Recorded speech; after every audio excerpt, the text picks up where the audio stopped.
Dan memang kita kata sikap manusia itu, kita adalah makhluk yang lemah.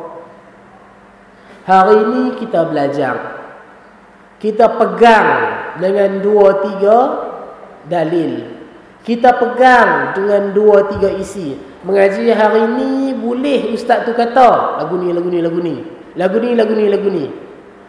Sehari 10.30 habis, kita masuk kereta, start enjin kereta, tanya, saya nak pinat ni. Jalan pinat.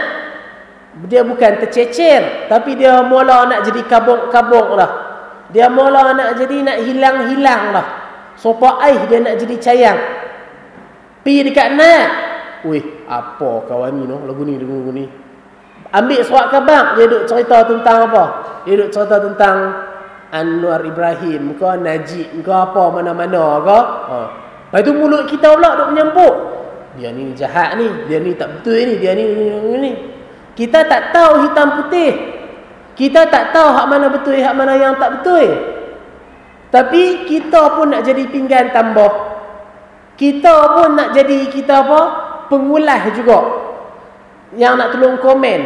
Lagu ni, lagu ni, dia ni, lagu ni, dia ni, lagu ni. Padahal kita tak ada ilmu pun. Kita bukan tahu pun yang kita dengar, yang kita baca. Betul ke cerita ni? Sungguh ke? Orang tak muhung, orang tak putak belit ke? Kita terus borong, kata betul ni. Lepas tu kita pun jadi pinggan tambah sama. Cerita kat kawan ni, cerita kat kawan ni, cerita kat kawan ni. Yang kita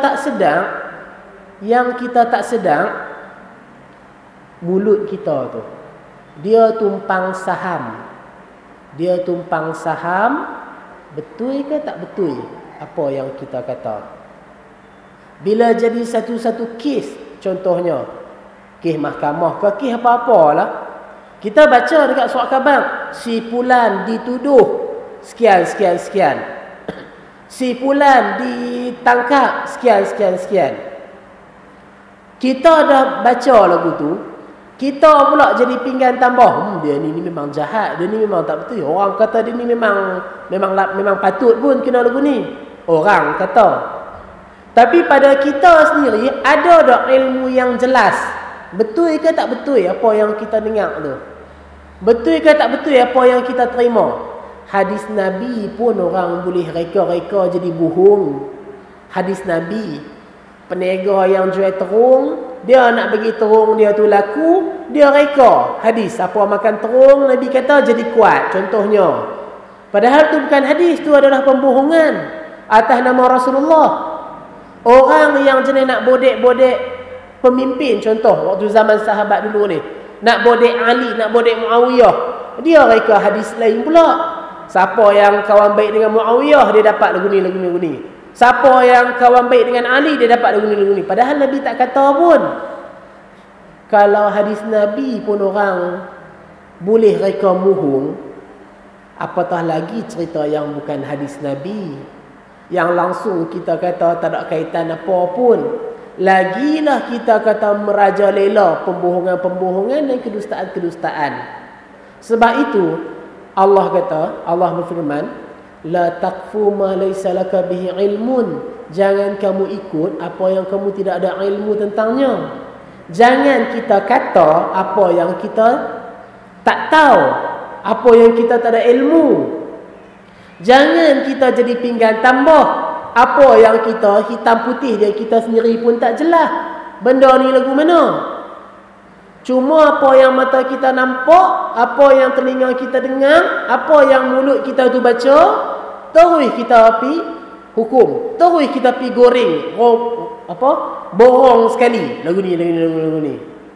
Sebab ma yalfizu min qaulin, tidaklah lisan kita ini menuturkan satu-satu ucapan, melainkan bersama-sama dia ada raqib dan atid, pengawal yang akan catat untuk dia. Maka kena sedang perkara itu. Di kita kata hujung-hujung zaman, tak kira lah kemelut politik ke, kemelut persatuan ke, apa-apa ke, yang palsu itu dipandang sebagai benar.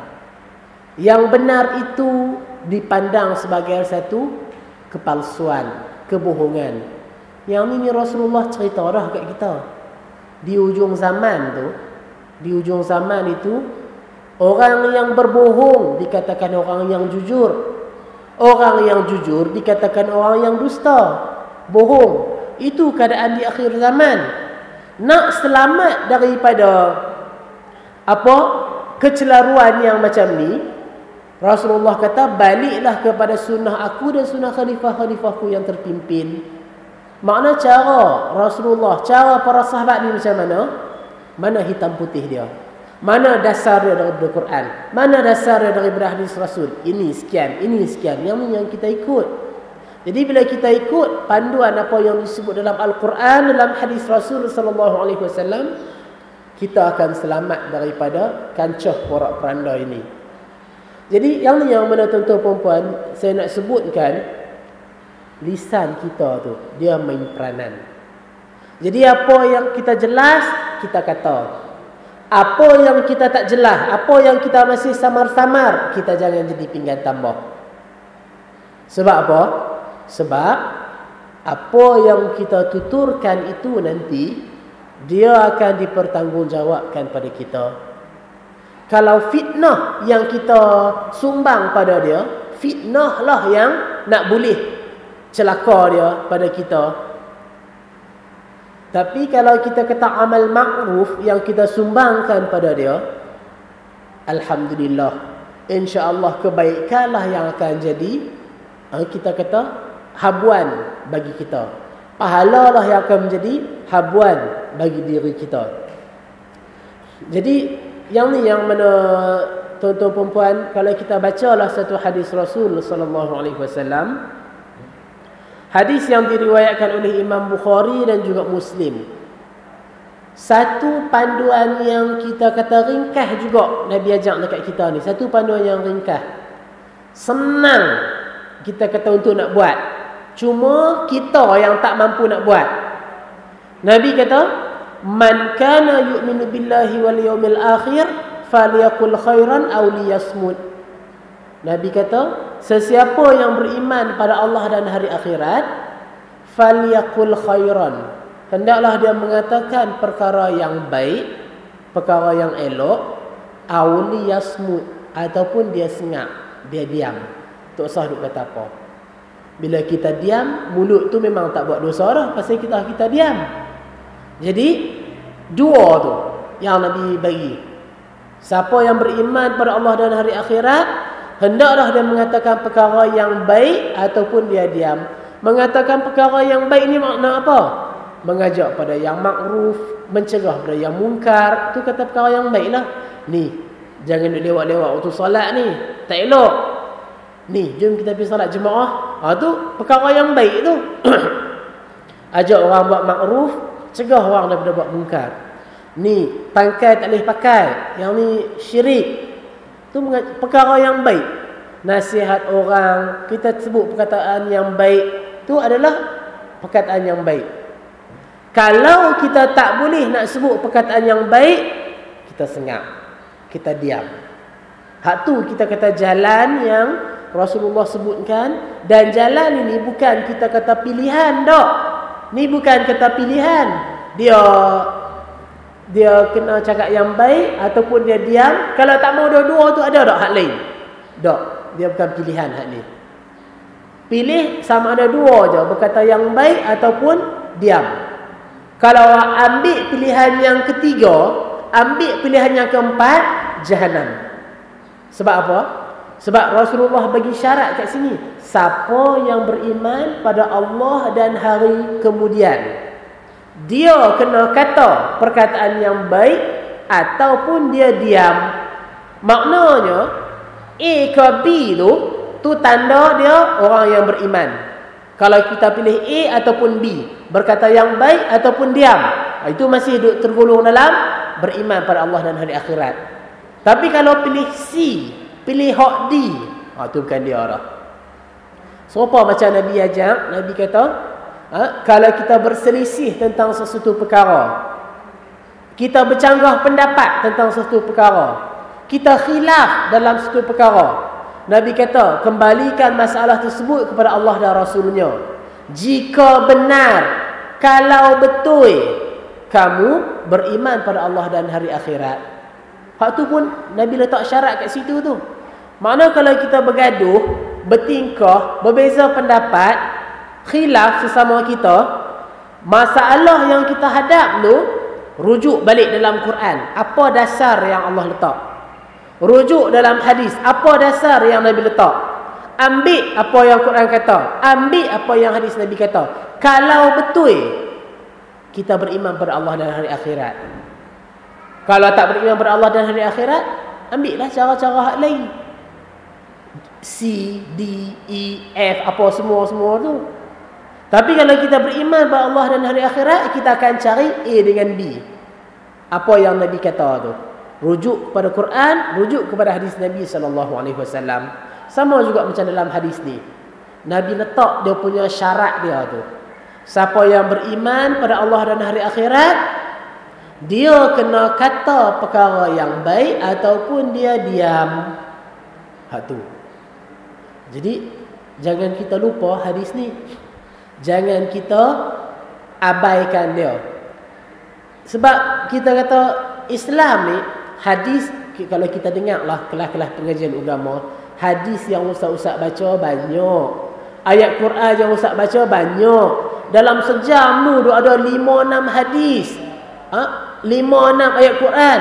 Manalah kita larat nak mengapai, manalah larat kita nak ingat. Bukan tuan-tuan perempuan, saya sendiri pun bukan larat nak ingat. Tapi walaupun kita tak ingat semua hadis, pegang 1-2 sudah dah. Pegang 1-2 pun pada dah sebenar dia.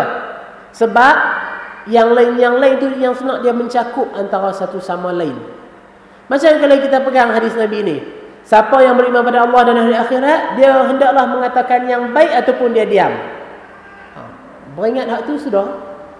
Kiranya hari-hari daripada pagi sampai ke malam sekali ni, kalau tak boleh nak kata benda yang elok, diam.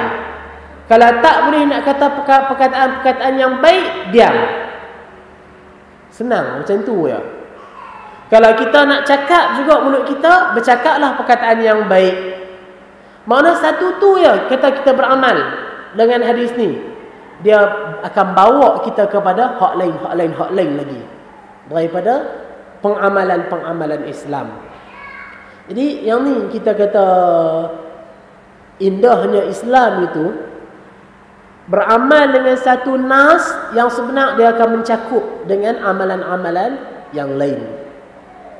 Dan kalau kita bacalah dalam hadis yang lain juga, hadis ni pun kita kata memang selalu duduk habang lah. Memang selalu duduk habang. Cuma sebab sikap manusia itu kita perlu senantiasa diingat-ingatkan. Sebagaimana Allah bersumpah demi masa, sesungguhnya manusia itu dalam kerugian, kecuali orang yang tak rugi itu adalah siapa? Mereka yang beriman, beramal soleh, berpesan-pesan dengan kebenaran, berpesan-pesan dengan kesabaran. Berpesan-pesan tu makna bukan sekali pesan, ulang-ulang kali. Pesan, nasihat, tegur. Berpesan-pesan kena diulang-ulang. Yang ni bukan orang awam saja, hak ustaz-ustaz pun sama, kita kata lebih kurang.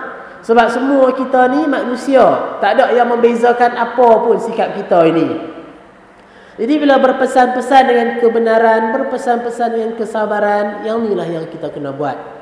Dalam satu hadis, seorang lelaki ni kata kepada Rasulullah. Seorang lelaki tanya Nabi, "Ya Rasulullah, inna fulana tuzkar min kathrati salatiha wa siyamiha wa sadaqatiha, ghaira annaha tu'dhi jiranaha." Wahai Rasulullah, si fulanah ni, dia ni terkenal dengan banyak solat dia, banyak puasa dia, banyak sedekah dia. Melainkan satu yang kita kata tak elok hak dia duk buat. Dia selalu menyakiti jiran. Solat banyak dia solat. Puasa banyak dia puasa. Sedekah banyak dia sedekah. Tapi dia selalu sakiti jiran dia. Maka Nabi kata, hiya finnar. Dia tu duduk dalam neraka. Maknanya